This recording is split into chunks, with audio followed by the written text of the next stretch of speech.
When starting a family, you prepare for lots of things. You purchase baby clothes, toys, bottles, and all sorts of other things to make sure you're ready for your baby's arrival.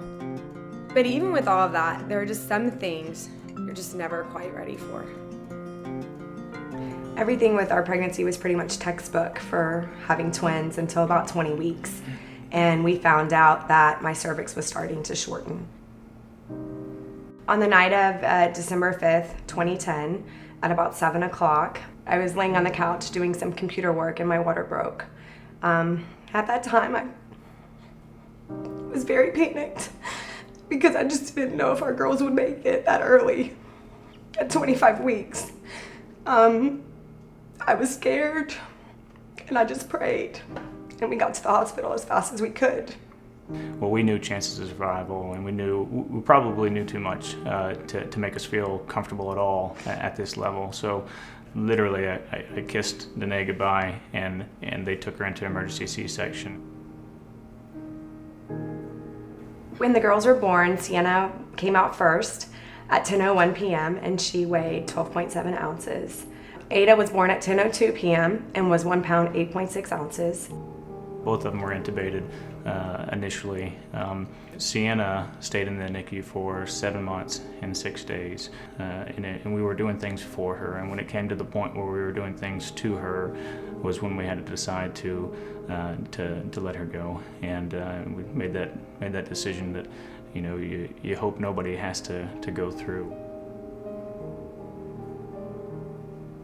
Ada spent exactly 12 weeks in the NICU, which in our mind was a short time, but 3 months is a long time. We were thrilled to bring Ada home though, and when she finally passed her car seat test and was ready to come home on February 27th, I was elated with joy. I just didn't really know if that day would ever come.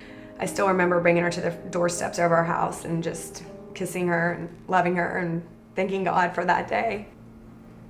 With that length of time that they stayed in the NICU, I don't believe that a day of it would have been possible had we not had the surfactant therapy for both of the girls.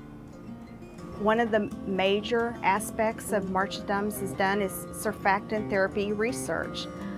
It is amazing the amount of difference it has made in these little tiny babies. We are seeing these babies that were on breathing machines for 3 and 4 months that had problems because their little lung sacs couldn't stay open. We can give them surfactant, which is wonderful, and we've got babies that are surviving that didn't survive years ago and doing great.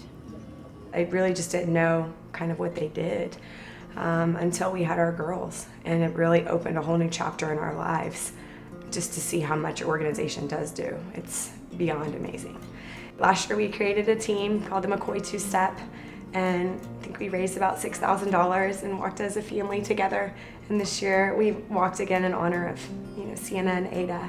It was the first year that Ada got to really walk with us. When I say walk and run and dart around and everything else, and to think about where she came from and how well she's doing now, it'll give you chills up your spine and make you full of thanks.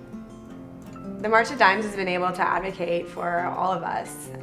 We've all received a newborn screening and had vaccinations that the March of Dimes has funded research for that has enabled us all to live a healthier life and all babies to have a healthy start.